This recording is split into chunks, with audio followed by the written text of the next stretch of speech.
Coming up, Butcher scores 4 as the Tigers go down to 12. Are Catalan on the ropes after getting dragged down to hell by Salford?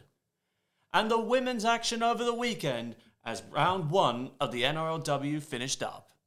Yes, hello, and welcome back to the Sideline Chat podcast, the one-stop shop for rugby league. Along with Mark Hendry, I'm Connor Marcellus, and today it is your NRL Week 24 debrief. Well, we are only 2 weeks away from the finals, but before we get into all of that jazz, it is round 24 of the National Rugby League. First up on Thursday Night Football, the Brisbane Broncos at home to the Parramatta Eels. Yeah, the run home is well and truly on now, and we're going to start off with the Parramatta Eels side. There was no changes to the starting side, but Makahisi Makatoa and Jake Arthur have been added to the bench in place of Cartwright and Ofahiki Ogden. It's a bit of a rip for Bryce Cartwright. He didn't play too bad against the Dogs, and we'll get back onto that very soon. Meantime, Kurt Capewell has been named, despite hurting his ankle in that 60 points to 12 loss against the Melbourne Storm. Branko Lee is back on deck after recovering from a hamstring complaint, whilst Deloise Hoyter shifts back to 18th man. Well, the Eels, a very commanding victory over Canterbury, 42 points to 6, while the Broncos, as I just said, 60 points to 12. And guess who fell into that trap of tipping the Brisbane Broncos? Yes, you moron. I told you. Brisbane don't play well against Melbourne, especially in Brisbane. Yeah, well, how many times do you have to be told that? Well, I thought with Adam Reynolds being there, it might have made that difference, but I was well and truly off the pace. Difference nothing. No, not at all, but yeah, Melbourne easily outclassed Brisbane big time, and they were just way too good for them, and they... Given like a month or so ago, month and a half, 2 months ago, they were losing 4 in a row, but now they're starting to find their groove again. Yeah, what I saw of Melbourne, it's like I was almost convinced Nelson Asofa Solomona was back playing out on an edge again, because every time I saw the right edge get involved, he was there in an instrumental fashion, and it's just this genius tactic that Craig Bellamy came up with. It's working a charm. It certainly is, and I don't know what makes him think of it or why he does it, but there's some method to his madness, and it's definitely working well. Well, that's why he's one of the best coaches in the NRL. And the other back rower, Kenny Bromwich. How good has Kenny Bromwich been going? Just with that devastating combination between himself and Justin Olam. Well, obviously, he wants to go out with a bang, considering he's going to the Dolphins next year. I'd say in one of his nearly his career best form at the moment. And he's, like you said, combination of Justin Olam is something else. Now, meantime, I did say Big Nelson and potentially was playing out on the right edge again. He was my stand-up player for the Melbourne Storm. One try assist, 193 run meters, 12 tackle breaks, and 2 offloads. But the Broncos, they just didn't meet the contact. They certainly didn't, and they really need to fix that up if they're wanting to play finals footy, because Canberra are sniffing around, definitely big time. And we thought, Brisbane locked in top 4. Well, no, they have slipped down big time, and now could potentially miss out on the finals. The only tries the Broncos managed to score, it wasn't just the deterioration of the defence, the deterioration of their attack was a big factor. I mean, all they got, a lucky offload from Xavier Coates to Kurt Capewell, and then Adam Reynolds, that beautiful kick that found Corey Oates on the left flank. But other than that, they let Kenny Bromwich find room, which gave room to Justin Olam. They let Harry Grant loose around the middle of the ruck, and then Big Nelson steamrolls his way and offloads his way to the try line. They just can't do that. No, they certainly can't, especially with, like you said, finals only around the corner, and they really need to fix up their attack and defence big time, with a few big games coming up as well. Well, speaking of a team that got 2 of those right, it was the Eels going up 42-6 against the Dogs. Win-win situation for you, but to be honest, the Dogs didn't look like they were going to be competitive at all. Aaron Shop's try was, well, you could say spectacular with the finish, and then I still reckon that Josh Adokar should have got that try, but no, unfortunately it was disallowed.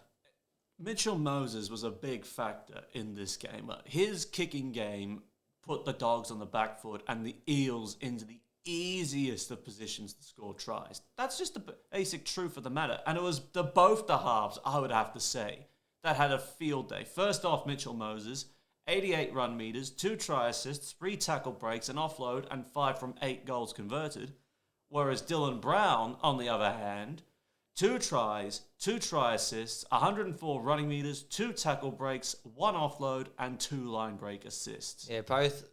Mitch Moses had the ball on the string the whole match and took complete control of how the organisation of the defence and, well, especially the attack as well. And Dylan Brown, as all good 5'8" should do, back up from his halfback, especially for that try score. The second try with that little lightweight grubber into the in goal, that was just, Yeah. Look, I didn't think it was going to be big enough off the kick from when Moses kicked it, but also Dylan Brown was right place, right time, put that extra little kick through, just enough to get over the line, and he scored easily. I swear to God, Combank would have erupted, I should say, if Micah Sevo went over again. That beautiful ball from Brown to set Sevo up in the corner. Yeah. That's Sevo's corner. No questions. It definitely is. So they might as well just, put a name engraved on the grass somewhere or on the corner of, on the grandstand where it says Sevo's corner. Yeah, that would probably be perfect, to say the least. Now, back to this game. The Eels, realistically, but they need a lot to go their way, are still in the hunt for a top 4 finish. The Broncos, on the other hand, are now fighting for their top 8 survival. Yeah, look, it's a flip of a coin, I reckon, for this one. The rate that Brisbane played up in Brisbane against Melbourne, that was horrendous. And then as for the Eels, they were absolutely dominant over the Dogs. So who knows? Brisbane will definitely be looking to bounce back, and they will hope they get the win because they know that Canberra's sniffing around. It'll come down to the physicality of the forward packs. And after that performance, and especially with the return of Mitchell Moses, this is the sort of environment he needs. Eels desperately looking for a top 4 or finish. Moses back a week earlier than expected. And after what he did to Canterbury, I think he'll do the same again as the Broncos. I think what you're looking at is a massive Eels win. I'm calling this, for the Eels, a 13-plus victory because they need the for and against and hopefully a little bit of luck in other results to get into the top 4. Well, yeah, Parramatta do need to for and against and a win, but I'm still going to say Brisbane because they're going to bounce. Hopefully, they're going to bounce back big time, and they need to win to keep inside the 8 and hopefully at Canberra and that lose. I'm going to say Brisbane by 8 points. So you're tipping the Broncos. You're a brave man to tip the Broncos after what happened to them. Now, NRLW action for the Broncos, lining up against the reigning premiers in the Sydney Roosters with no changes as for the premiers themselves, naming the same 1-17. As for the Brisbane side, also unchanged. With no change to the starting 13, although there's one change on the interchange to Brianna Clark coming in at the expense of Jasmine Focavini, and Aneta Nuasala has again been left out. Contrasting performances from both these sides, of course. The Broncos going down 32-14 to the Newcastle Knights, whilst the Roosters blew the Eels off the park 38 points to 16. Well, what a way to defend your premiership crown. Starting the new season with only 4 weeks pre-season and putting on an effort like that. Although it didn't look that way because Eels did come back at them after the Roosters are up 12-0. Would you say about 15 minutes into the game, and then Parramatta come back at them and made it a bit more competitive, but then the Roosters just were too good and at the end of the match, really. The combinations of the Eels' spine played against them heavily here, and I think Dean Widders would have known this. Of course, he had Walker come over from AFLW after spending time in rugby. Evans Gale brought in another new face in the halves there. So it was a very delicate situation for the Eels' spine. And then, of course, you look at the Roosters' side. There was only one way this was ever going to go. It certainly was, even though they weren't, they lost some players after, heading into this season, lost a couple of players, but they still played a solid game. And the Eels, the more game time that these new combinations and halves will get, the more game time they get, the better off they'll be in the long run. well, they need to pick it up soon because there's only 1 month until the semi-finals. And big losses now, they're going to hurt later in the year. Now, or later in the season, I should say. They're going to play 4 years. Isabel Kelly, the newly minted captain of the Roosters, she just had a field day here. 2 tries, 1 try assist, 170 running meters, 10 tackle breaks, and 2 offloads. Yeah, she had an absolute ripper game. That's why she's one of the, or would you say The one of elite the centres. Yeah, one of the elite centres. With the other one on the other side of the field for her. Yeah, but yeah, that shows that she's good. She's been around long enough to know like what it's like and that. So yeah, credit to her. Now, the Broncos, on the other hand, I think the second half performance from them was just diabolical. And that's saying a lot considering the Broncos have not suffered back-to-back losses ever in the future of the club's history. Well, no, they certainly haven't, but they managed to I don't know what happened to them against Newcastle, who got the first ever NRLW victory after claiming the wooden spoon last year. So 9-5, and then they knock off a perennial contender. Exactly. With a major readjustment period needed. But look, the Newcastle forwards, they aimed up and they delivered in that second half of that shutout. They certainly did, and it's credit to them, though. The influence of Millie Boyle being there, I reckon, had a massive factor in that. Well, I reckon, regarding Newcastle, Taylor Prevedon had an outstanding performance, and her try was just classic front rower play right there. One try, 105 running meters, 7 tackle breaks, and a single line break. And you got to feel sorry for Jessie Southwell, though. Playing on after doing her ACL injury. I think it was Hannah Southwell. Jessie. You got the wrong Southwell sister. No. Yeah, you do. I'm telling you, you do. No, I'm pretty sure it was new recruit, which was Hannah Southwell. It was Jessie. Team list, Jessie Southwell named a half back, and there's no Hannah Southwell. Hannah Southwell suffering a suspected ACL injury last week. I'm pretty sure it's the other way around. I'm just looking up on our website now, and it says, with Hannah Southwell suffering a suspected ACL injury. And so Jessie Southwell is in at halfback. Look it up yourself if you don't believe me. It was Hannah Southwell, the new recruit to the Knights on the Roosters, and she's done an ACL, which is unfortunate. But who's going to be right? Who's going to be wrong? Find out next time, because we're not talking about it anymore. Yeah, that's because you know it's wrong, and I'm right. Anyway, moving on. The Broncos are back at home at Suncorp for the first time this week, and they can't afford to slip up against the Roosters here, because after what we saw happen to Parramatta, these new premiers, they're ushering in a new era. They certainly are, and it's going to be I reckon this is going to be an absolute blockbuster match here. 2 heavyweights of the premiership, been there since day 1, game 1, and all the likes of that. It's going to be a very, very good battle, but the rate that the Roosters played on the weekend compared to the Broncos, I'm going to say the Roosters will sneak home by 2 points. Yeah, I reckon the Roosters get up 1-6. I think it's just a narrow window that they get through. Now, moving on, we've got the Penrith Panthers at home to the New Zealand Warriors. For the Warriors, Chanel Harris-Tavita is back, so he takes over from Dejan Arce at 5'8", with Josh Curran moving to the second row in place of Jack Murchie. Dynamis Louis is on the bench with Ben Murdoch-Masila being named to return via the bench also, and Ewan Aiken will miss the game for personal reasons. Well, there's been some big ins for the Penrith Panthers. Jerome Luai back at 5'8", earlier than expected again. So Jamin Salmon drops out of the side. James Fisher-Harris also back in the side in the front row with Matt Eisenhuth shifting back to the bench. And there is also no Scott Sorensen or Jermaine Hopgood. Sorensen, of course, remaining sidelined with a calf issue. Well, where do we start with this one? Well, on one hand, you've got the Warriors that were woeful against the Cowboys, going down 48 points to 4. Or then you have the Premiers wrapping up their second minor premiership in 3 years, down in South Sydney, 26 points to 22, I should say. Well, let's just start off with the home side first. The Panthers and Rabbitohs game was probably the closest game all weekend. It was. It was, yeah.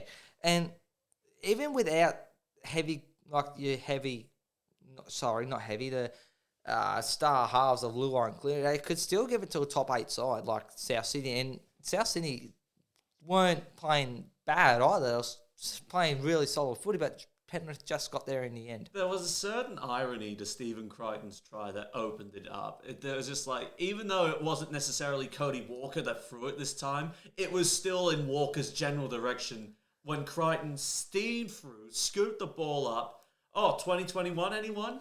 Yeah, well, I was going to say in my notes earlier, but then I realised it was this players grand finals played at Suncorp. What I was initially thought was, well, the last person to score a try at this home against a call between these two was Steve Crichton, but then I realised the grand final was in Brisbane, not in Sydney. But still, it was pretty ironic though. It was a carbon copy, to say the least. And Steve Crichton didn't have headgear on at the grand final like he does now. Well, he didn't suffer concussion in the weeks leading up to it. Well, yeah. But yeah, no, Penrith are just too strong in the end. I think Liam Martin was probably the most satisfied at the result, considering the fact he got denied twice before scoring. And this game, it was not over until within the final, what would we say, 5 minutes? Yeah, something like that. It went down pretty much down to the wire, really. You could not predict a better game we got. This was the game of the round, this second encounter of the grand final rematch. Big time. And with Penrith wrapping up the minor premiership, that takes a weight off their shoulders. I thought like a month ago, I thought, they could slip down without like their key holders, but they still somehow managed to do it. But credit to them though. And South, I don't know what went wrong for them though. I think just that too many errors. I'll tell you what went wrong. With the scores locked at 22 all, or at least 22-20, the Bunnies leading, they fell for this absolute dummy from Api Coruscant, thinking they were going to set up for a field goal. Instead, it was my standout player from the Penrith Panthers, Liam Martin. 1 try, 148 running meters, 6 tackle breaks, 2 line breaks, and an offload. They were suckered in by Coruscant. That was deception play. That's what cost them in the end. And maybe a little bit of too many errors as well. Like South, well, especially in the lead up to Steve Crichton's try, that didn't help them at all. But they will need to fix up a little bit heading into the final few weeks. Yeah, they will definitely need to do that. And the Rabbitohs are in the same position as the Broncos at the moment, I would say. A slip-up like this, it could prove costly, especially after what the Roosters have done. The Eels locking away a top 5 finish, and like I said, still in the top 4. They need to get a win right there. As for the Warriors, it was just bad. It was more than bad. I don't know what else to say about the Warriors that hasn't already been that we've already said this year about them. The only highlight was their sole try. That was absolutely embarrassing. But first home game back for the Cowboys after passing to Paul Green, and what a performance they put on. This was to be expected, and this turned into a bloodbath. Yeah. A navy and gold bloodbath. Yeah, it was a massive, massive win for the Cowboys. And pretty much locked down second spot on the ladder, I believe. Not just yet. Well, close to it. Edges them closer to locking down a second. You see, this is the problem with Penrith now locking away the minor premiership. The onus is now on the Cowboys, with both the Rabbitohs and the Panthers in the final 2 weeks. The onus is on them to hold off Melbourne, Cronulla, the Roosters, and the Eels from slipping or sliding into the top 4. The onus is on them. Yeah, but the rate that they have been playing all year, but not just this game, but all year, I reckon they could do it. It's going to be tough with the run home, but I reckon they could still do it. They've been really a dark horse and a surprise packet of 2022. They certainly have. And Tom Dearden, continuing his absolute blinder of a year. 2 tries, 1 try assist, 115 running meters, 3 tackle breaks, and a goal line dropout, pulling the pants down of Dallin Watene-Zelezniak for his second try and playing his hand in what many would reckon are try-of-the-year contenders earlier in the first half.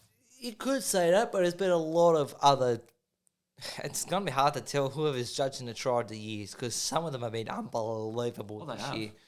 And those two were definitely in contention. As for the Warriors, their soft contact on defense, that was not first grade standard.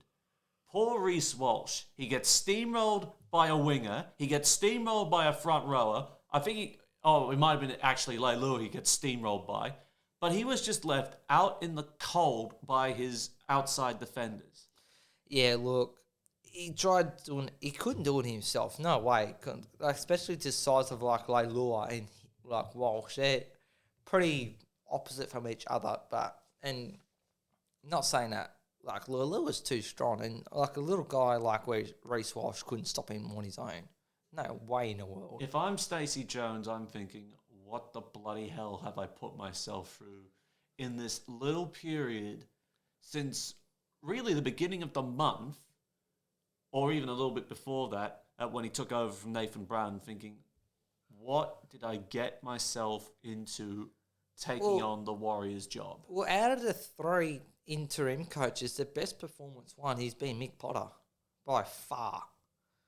For who's been the worst out of Brett Comorley or Stacey Jones? Well, been pretty even. You got to give credit to the Warriors. They're not the ones running last. So I suppose you can give them that one.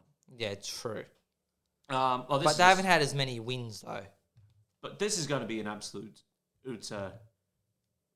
shellacking? Yes, this is going to be no contest. The Panthers run home 13+, and they will be presented with the minor premiership. Yeah, look, I'm going to say Panthers by 40 points. There's no way the Warriors are going to win this one. No way. No way in the world. Not even if bloody 3 send-offs happen, they're still not going to manage to win the game. It's not going to happen for them. Now, the real interesting clash of Friday night football, the Melbourne Storm at home to the Sydney Roosters, and the Roosters had some big boosts on the bench. Lindsay Collins and Siosiwa Taukei'aho both included on the bench at the expense of Terrell May and Oliver Gildart, whilst Paul Momirovski is back in the centres with Drew Hutchinson dropping to 18th man. As for Melbourne Storm, Felice Kafusi is back, so it sees Tui Kamkamika back to the bench. Xavier Coach is going to be monitored after picking up a head knock. Marion Seve is amongst the reserves as he comes back from his own hamstring issue, while Tyron Wishart won't play until the finals due to ankle injury.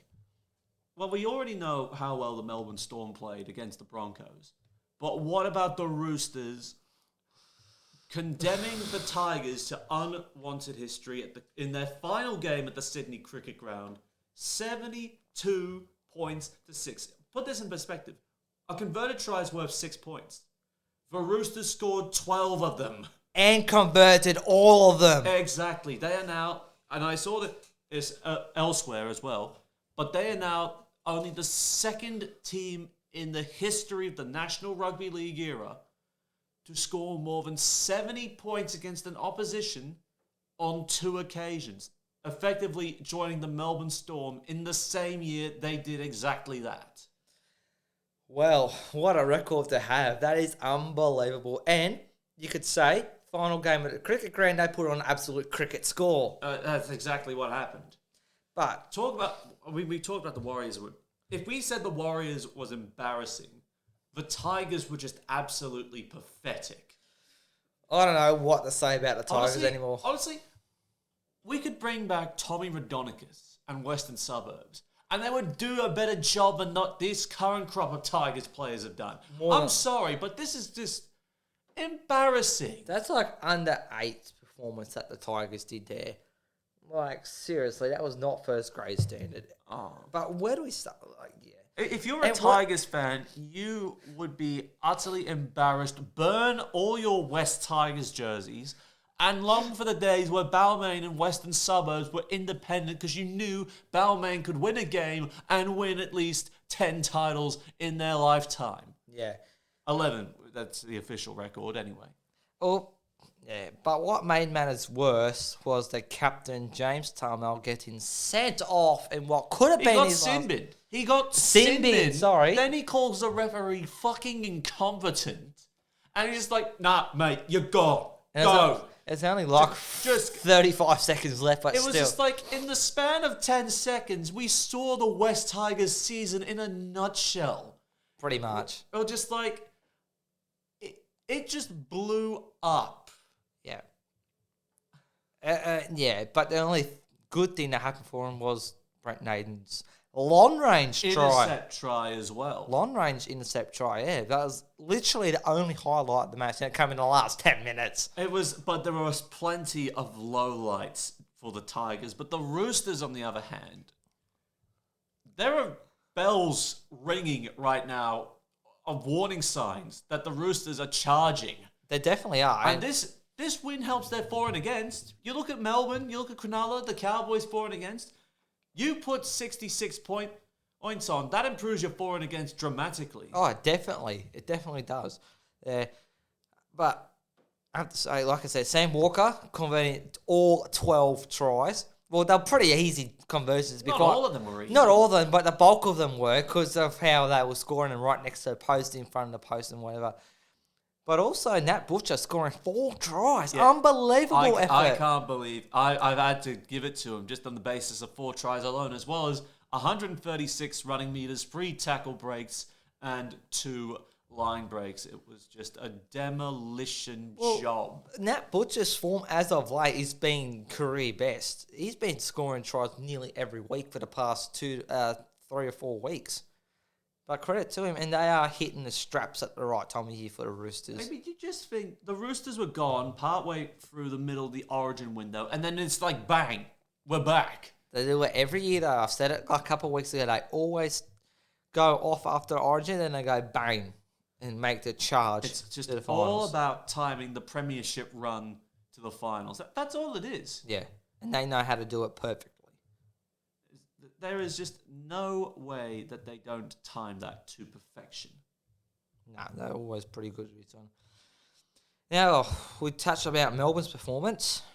Now it's prediction time. The recent performance of the Roosters in Melbourne is not exactly ideal for them. The return of Collins and Taukei'aho squares up the forward packs to a very juicy encounter. It certainly will be, and the rate that Softsoil might have been playing as well, that's definitely going to be a bit of a danger sign for the Roosters, as well as like Brian Smith and Harry Grant and the likes. But Walker versus Hughes, that's your key matchup right here. Hughes has got the experience compared to Walker, so it could favour Hughes' way, but you never know what's going to happen. And Munster as well, he's been in fine form as well. Munster will be up for this game. This is a big game Munster likes to get up for. Yeah, Munster lives up to big games. Big games make him perform exceptional. He stands up where his man is most, and this is a game where he could really keep the Roosters out of the 4. I got to give this to Melbourne 1-6. I think they'll match the physicality each challenge the pack of the Roosters will bring on. If they can frustrate JWH and Matt Lodge, I think that'll unsettle them, and that's the word I'm looking for. And then I think you leave it to Norfoluma and Justin Olam to do all the damage. Yeah, look, I'm going to say Melbourne by 1, but with a twist. Second half of Golden Point, Melbourne are going to win it by 1. So you're going to call Golden Point the way of Melbourne? I say Melbourne win this in regular time. I think and like I said, they will just hang on. And second half of Golden Point to make it even better. Now we've got the Canberra Raiders at home in the nation's capital up against the Manly Sea Eagles. For the Sea Eagles, Raymond Tuamalo Vagia, is that how you pronounce his name? Tuamalo, I think that. Yeah. Tuamalo Vaega. Yeah. He's making his debut in the win, taking the place of Alfred Smalley. Andrew Davey comes back in the second row with Ethan Bullimore dropping 80th man, while Toafoa Sipley is named to start with Martin Tapau on the bench. And the good news for the Canberra Raiders is, and especially in their final home game of the year, they are unchanged from their 28-22 win over the Newcastle Knights in Canberra, whilst Manly in their final home game of the year were embarrassed by Cronulla 40 points to 6. Well, with everything that's been going on with Manly this year, like injuries to Tom Tavoyevich, and as of late, Ruben Garrick's gone for the year. They've just got injury riddled at the wrong time of the year. And the rate that the Sharks have been playing was absolutely domination, not just in this game, but the games as of late. And they're definitely making a contention for the final. Definitely making the top teams run for their money. It seemed like Manly were gone before this weekend. Long before it. I mean, not talking about certain issues that got a lot of media attention for that we didn't really dive into, nor should we be diving into it because that's a much heavier topic than and what is for this channel. But Manly's defense was just woeful. They didn't even turn up by the looks of it. The only highlight being DCE's late try. And again, it was just the contact. I mean, like, they had Royce Hunt crash over at close range, and then you had Nico Hines steal the show. 2 tries, 2 try assists, 69 run meters, 1 line break, and 6 from 7 goals converted. He's been a massive player for the Sharks all year. Their left edge was just opened up to no end. Yeah. Look, I don't know what to say about Manly. They were just absolutely dreadful, and the Sharks absolutely capitalised on them and ate them to shreds, really. And I reckon as the finals are getting closer and closer, the Sharks are getting better and better. Like, they've been improving pretty much every game that they've played this year. It's been an unbelievable year for the Sharks. And with new head coach Craig Fitzgibbon, that is a good boost for him, so he must be doing something right. And then with the signing Nico Hines, has definitely helped him as well. I just find it unfathomable.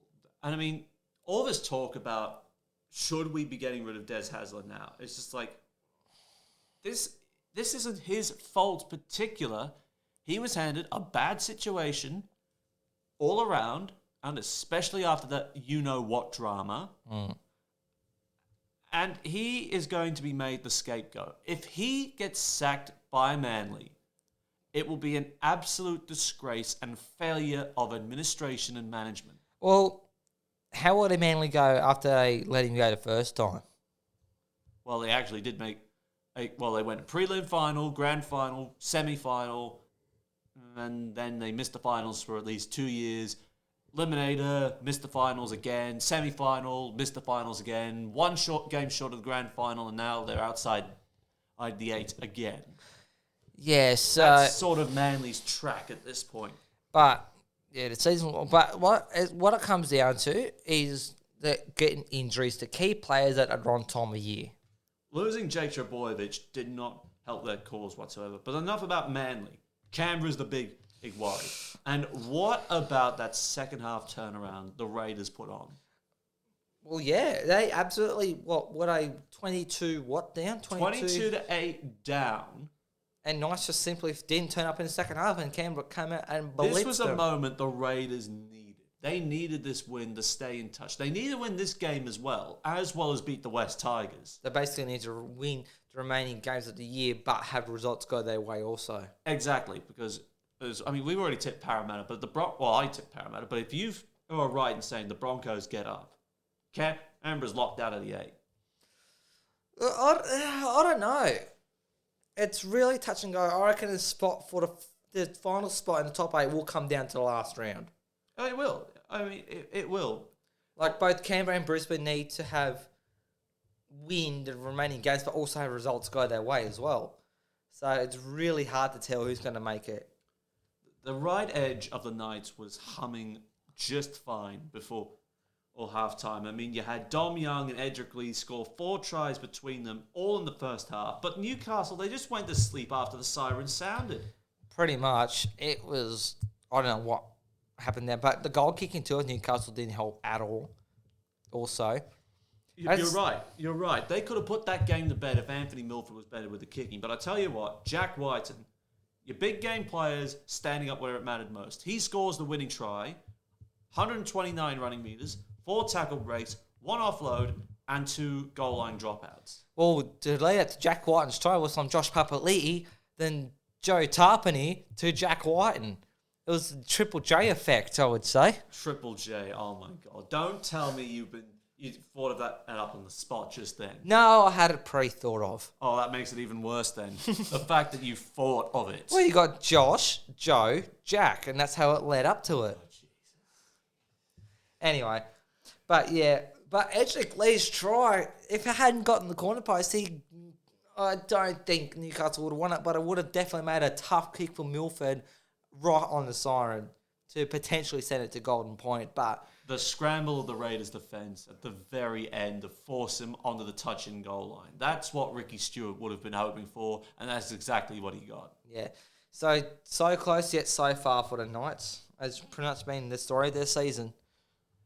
Look, I don't know what Manly can throw at the Raiders in the nation's capital right here. I mean, they're demoralised, they're under strength, their dynamics are all off.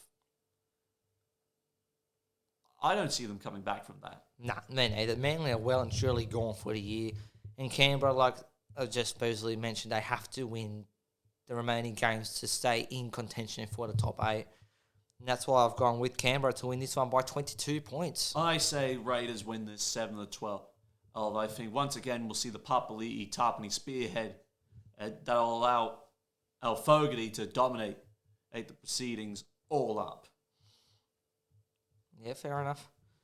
Now moving on, we have got the Cronulla Sharks at home to the Canterbury Bulldogs. A couple of positional changes. Luke Thompson will start at lock for Mick Potter's side. Tavita Pangai Jr. is out, playing for Canterbury against Newtown in the New South Wales Cup. Well, whilst Josh Jackson shifts back to the right edge, Chris Patolo picked on the bench. Sharkies, Talakai is back. Connor Tracy is out from suffering his second concussion of the year. Teague Wilton is back on the bench due to after missing last week due to illness. So Braden Trindle goes 18th man. And Andrew Fafita will play his last home game for the Sharks. 11 seasons. What a career he's had with them. Absolute stellar of a career there. Whether or not he goes to another NRL club or over to the Super League, we'll just have to wait and see. He reckons he wants to continue playing. He's open to moving in clubs, but what a contribution he's made to the Sharks. Yeah, absolutely. Great 11 seasons he's played with them since he moved from the West Tigers, because of course he was from the West Tigers. Yeah. What was it? 8 tests for the Kangaroos, 7 tests for Tonga. It could be the other way around, but he's played 15 internationals all up. 10 times he's played for the Blues. And of course, he wrote himself into Sharks folklore by scoring the grand final winning try all the way back in 2016. Yeah, so he's been an absolute powerhouse to the Sharks, you could say, over all these years, and they're definitely going to miss him big time. But they've got young guns coming through that could replace him like a like-for-like replacement. And that's the point where he's moving on. He wants to give the younger crop of Cronulla forwards a chance, like your Pelés, your Colquhouns, probably some other gun on front rowers they got down there as well. Yeah. This is a real unselfish move he's doing right here. Well, I mean, he could be begging Cronulla to keep him because he's gotten a pretty handy contract before. But he could also be up for a new challenge too. He might be wanting a new challenge, like he thinks he's achieved everything that he can at Cronulla, so he wants a new challenge and help another team. And he's pretty much stuck loyal to him through thick and thin. Well, the Asada scandal was pretty much a low point. The premiership was the ultimate high, but I liked one of the snippets they showed of his press conference on the news last night, where he basically said, like, he wants to bow out with one more premiership ring just so he can brag to Paul Gallen, I've got 2, you've only got 1. Well, that could potentially happen. Yeah, I was thinking that could happen. It would be awesome. Now, the Dogs, it's got to come to the point where we can't wait for September, where we just not going to Bali, but just to reset and rearm for the next campaign. Well, it hasn't been all doom and gloom for the Dogs. Like, when Mick Potter came in, he's turned the club around pretty reasonable for the short time he's been there for, though. But yeah, as of late, the results haven't been going the Dogs' way, but they still have been all the top 8 sides, so of course the results aren't necessarily going to go our way. Yeah, but you've been somewhat solid to them though. Like the Cowboys, you gave a run for their money, and you've had some other decent wins and all that stuff. So you haven't had it all doom and gloom back half of the season, but it's better than what it was at the start of the year. But yeah, come this one, who knows? I think it's going to be one-way traffic here with the Sharkies winning this one. I think it will be one-way traffic. Honestly, final home game of the year, and of course they're lobbying the NRL for a home final at some stage, whether it's a home semi-final should they lose in the first week, or a home prelim final, of course, if they do win, because they deem Allianz, CommBank, or Accor won't give them a necessary home ground advantage that other clubs will enjoy. But this is going to be a huge celebration for Cronulla. Yeah. Sharks win this 13+. Yeah. I think even though Burton, Addo-Carr, they'll look to put up a bit of stiff resistance. Thompson and starting in the pack for the first time since last year, really. Yeah. Yeah. Or earlier in the year. I think it'll just, you're right, one-way traffic. Yeah, I'm going to say Sharks win someone by 34 points. Sorry to say it, but that's what I think is going to happen, though. Now to the last of the Saturday night games, it's the South Sydney Rabbitohs up against the North Queensland Cowboys. Yeah, another finals intensity or feel to it is what's going to be happening here. But Scott Drinkwater moves to 5'8" to replace Tom Dearden, who ruptured his testicle against the Warriors, so he's had surgery for that. So Hamiso Tibuafoto is a new fullback with Tom Gilbert joining the bench in otherwise unchanged lineup. A couple of changes for Jason Demetriou. Unfortunately, Jackson Paulo has been omitted after a real tough night against Penrith. Isaac Thompson comes back into the side. Tom Burgess returns after 3 games out, with Jaime Selly moving into the starting side, and Daniel Saluka Fafita dropping out, with Cody Nikorima also back on the bench. Yeah, this one has got finals intensity written all over it. It's going to be a cracker of a match, but the Cowboys' record in Sydney is going to probably be against them. Can you really trust the Rabbitohs to get up at this point? Well, like I said, the Cowboys' record in Sydney isn't brilliant. So the Rabbitohs... because as you said that, and they beat the Dragons. Well, yes, but still... That proves my point. But still, though, the record in Sydney overall isn't as brilliant. It's not Leichhardt Oval, so that's another of a positive sign for them. True, but still, the Rabbitohs will probably get over the edge of them, especially if Alex Johnson gets scoring in his own corner. The rate that he's been scoring tries in that corner down there. Look, I think Thompson versus Taulagi, that's going to be an interesting battle. Because you got one with skill and speed and the other one who possesses both of those things, but he's got a giant-ass frame that he can also throw around at you. Or even steamroll you Sivo style. True, but how would the Cowboys go without Tommy Dearden and Scotty Drinkwater at fullback? Well, that's the interesting part, because they tried playing the hammer off at fullback really early on in the year, because they thought with the hammer's speed, if they could just improve his ball play, he could be moulded into a brilliant fullback. I don't think he is a fullback. No. Ideally, I see him either in the centres or on the wing. But at the moment, considering that Cowboys backline is pretty much stacked at the moment with their current form earning their keep, that's why he's only had to come off the bench, because he's had nowhere to line up. Yeah, exactly. But how will they go without Tommy Dearden? And moving Scott Drinkwater into the 5'8" role is going to be interesting to see how it goes. I don't think there'll be any real change whatsoever. I think the Cowboys, a little bit of readjustment, but I think Drinkwater or the ball playing onto an edge now. And you look at his edge. Who has he got on that edge? Leilua, Holmes, Taulagi. That's not a bad edge to be playing with. No, well, even both edges of the Cowboys aren't bad, so... But yeah, that's a pretty solid edge right there. I think Townsend will step up again here. It was the senior playmaker as well. It was his kicking game that led to 3 try assists for his personal haul. And, of course, that combination with Jeremiah and marking up against Jai Arrow. This will be a street of traffic. If Nanai can get up over the top of Jai Arrow. That's going to be hard to do, though. Is it, though? Well, We're given Nanai's athletic abilities in true, the air. true. But then the frame with Dry Arrow, it's pretty solid. So He's not athletic enough. yeah, true. Look, I think the Cowboys will do a touch-up job on South Sydney right here. There was a narrow loss for the Rabbits that they were in a position to win, but I think with the Cowboys coming into town, it's going to be, like that week. If you lose by a little and then you lose by a lot the following week, I'm seeing that happen here. 7-12 for North Queensland. I'm going to say Rabbitohs to win this one by 2 points in the first half of Golden Point. I don't think a 2-point field goal, maybe a penalty goal, I'm going to say is going to be the one to get South over the line in Golden Point. Yeah, your funeral. Now, we've got the West Tigers up against St. George Illawarra at CommBank Stadium. For the Dragons, Jack Bird moves from lock to centre to replace Moses Embai, who's out suspended, so Jack DePellin goes into lock in place of Bird. Aaron Woods comes in to start up prop. Francis Molo is out suspended, and Alan McCulloch out with a knee injury.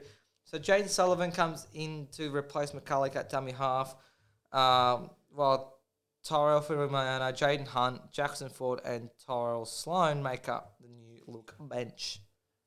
Well, as for the West Tigers, there have also been some readjustments.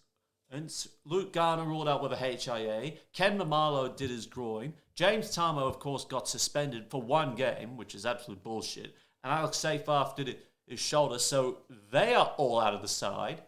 So Junior Pauga comes onto the wing.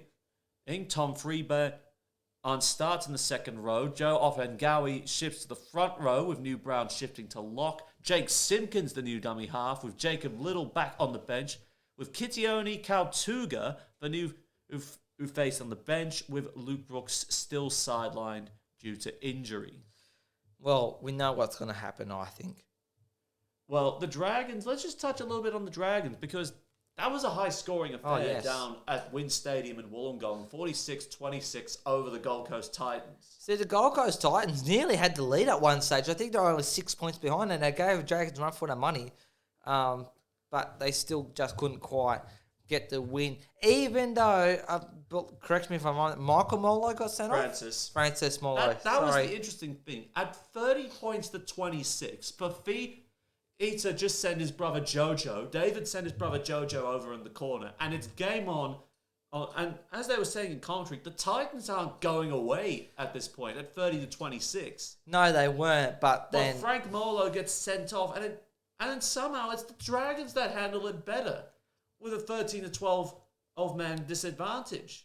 Yeah, exactly. How do you handle that better? That's what I want to know. Well, we're probably just chipping away at it, and obviously could adjust to it quicker than what the Gold Coast could have done quicker, and the Gold Coast just faded out like they usually do. Fade out at the back end of the game. You were lucky, I will say. You were absolutely lucky the Titans didn't get up over the top of you. No, because it would have been extremely embarrassing if the Titans did beat us, and you would have been giving me absolute shit for it. I would have. I absolutely would have been giving you shit for it. Well, I couldn't give you shit from the Eels Dogs because they're your two teams, So I win regard. Yeah. But look, the slow start definitely hurt them because, it was 24 to 12 or 24-14 halftime. Yeah, something like that.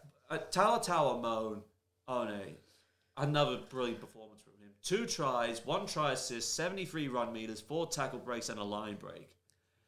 He's been in some brilliant form as of late. His individual brilliance, with his first try that he scored, where he just pounces on the loose ball or from the offload, and grubs it through the score for himself, and then, what about that kick to set up Jack Bird?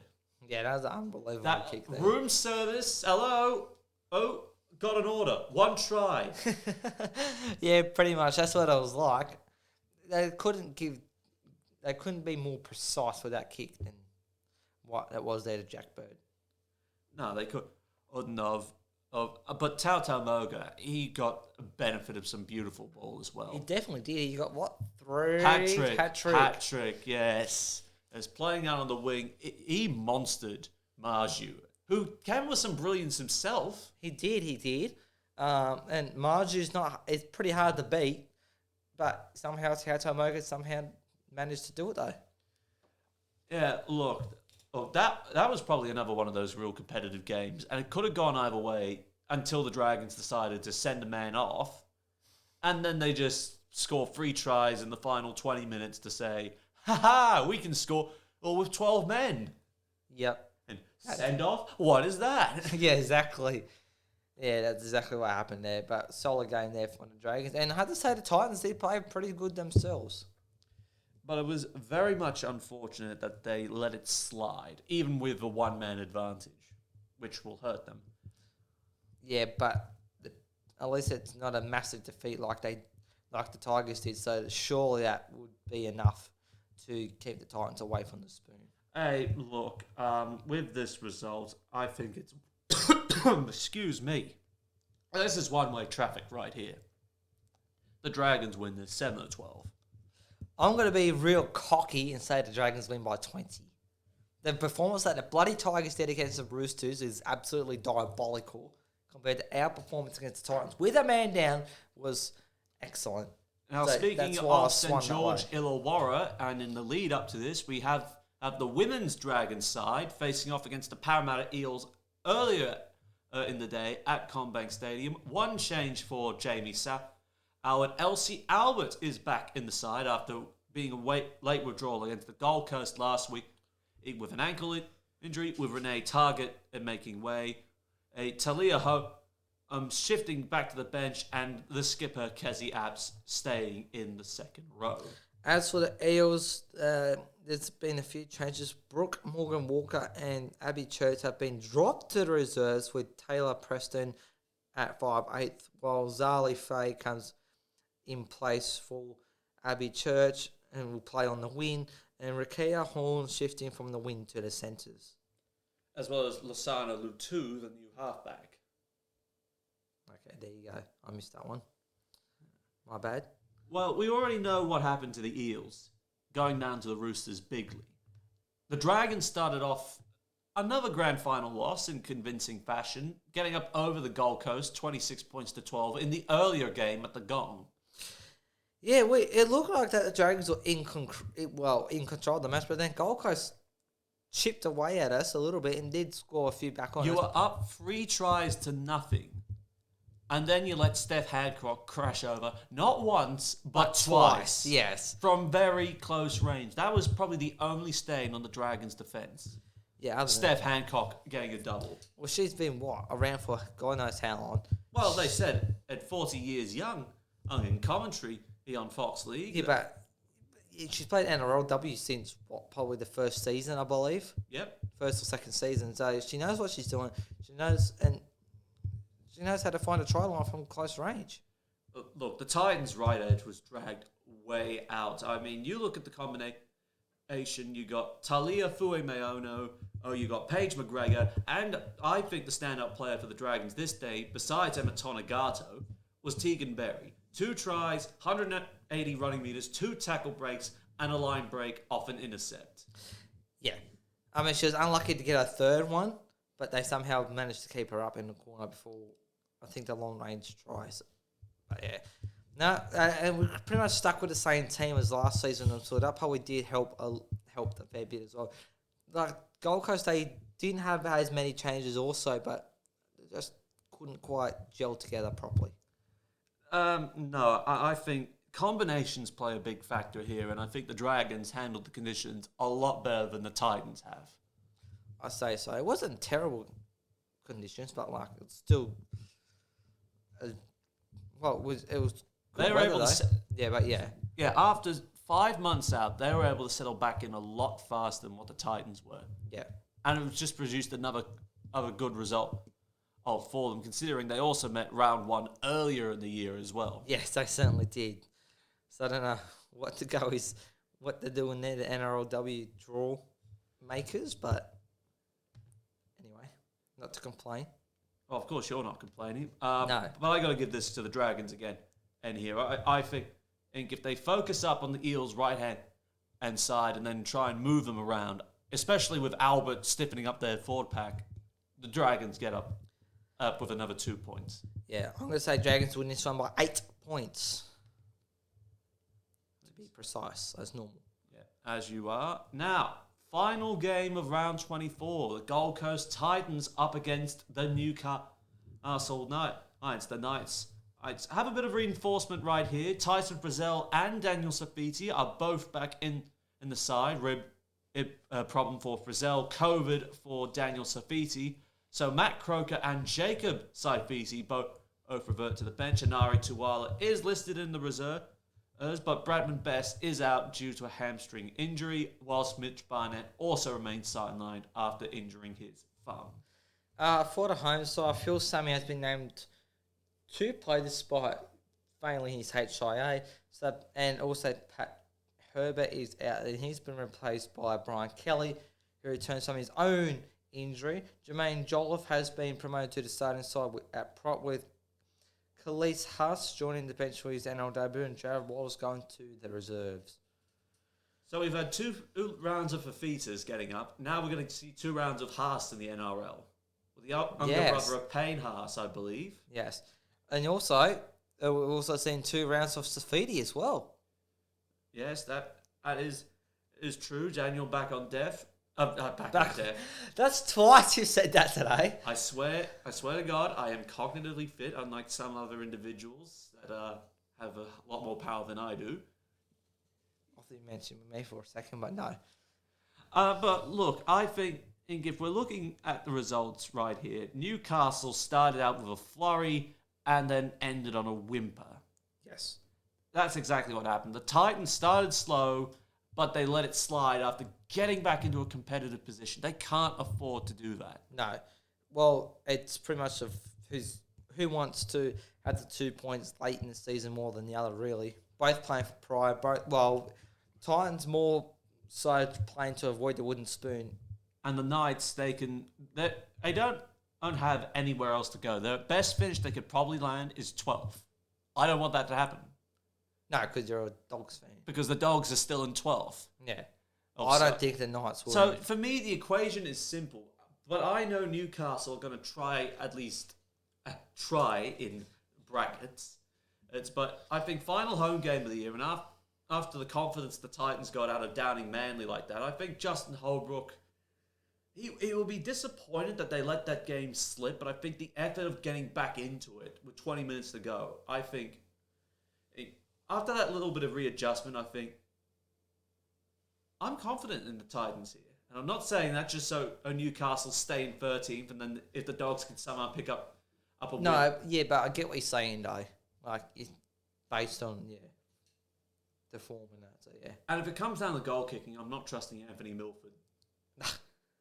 After what we saw against Canberra, I'm not trusting him to ice a game, especially if it's against Tanner Boyd, who's been very consistent with the boot. He definitely has been. In the short span of taking over the goal-kicking duties. Yes. So you're saying?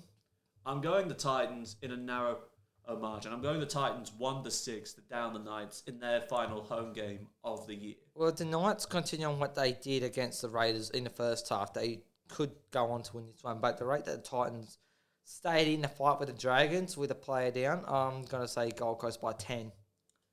And finally, of all 11 men's and women's fixtures, it is the Gold Coast Titans up against the Newcastle Knights. How ironic. Shut up. This was unscripted. I know. With Hannah Southwell, I got it right because that's what it says on here, with an ACL injury, Simone Kapani is named to start at lock after coming off the bench in round 1. Mackenzie, what do you say? Wheel, yeah. Probably say. Is on the new face on the other. Is a new face in the side. Other than that, unchanged lineup with Caitlin Moran still not able to get into the squad after Jessie Southwell's awesome NRLW debut. As for the Titans, there is a couple of changes for them. There is no Roxy Murdoch, so Hayley J. Ormond Mansell is on the bench. There is no Tasman Gray, as she still remains sidelined due to an ankle injury, and there is still no place for veteran Jillaroo Annette Brander, who has been included on the reserves. Yeah. Knights will credit to them for winning their first NRLW match. took him a season and one game to do it, but hey, it will be a good boost for him. And then as for the Gold Coast Titans, things didn't start off as No. well as they hoped for. And especially, you look at this team sheet they've got. Holly, they've got some talented players. I mean, Ivana Polite was probably a shining light for them. Maddie Bartlett, they picked up from St. George Illawarra. And then you look at this forward pack they've got assembled. Brittany Brayley-Narty, Steph Hancock, Georgia Hale, Rona Peters.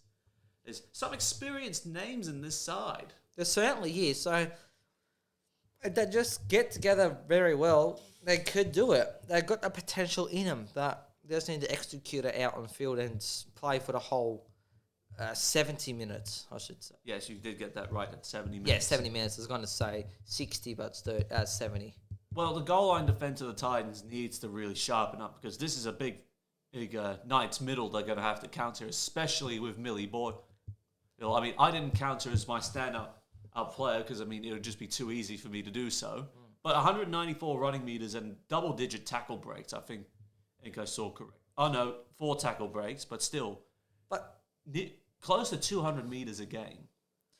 But not only Millie Boyle close to the try line. What about Caitlin Johnston close to the try line? Like, they need to really watch that. If Gold Coast got any chance of winning, they need to stop them too. And also Romy Teitzel, they need to really stop them when they're in close range. That's exactly what they're looking at here. You would think the Titans at home get up, but I don't see that happening after the stand. Well, the onus is on Newcastle to back up what they did to the Broncos. And I think they are. I think the Knights get home 7-12 here.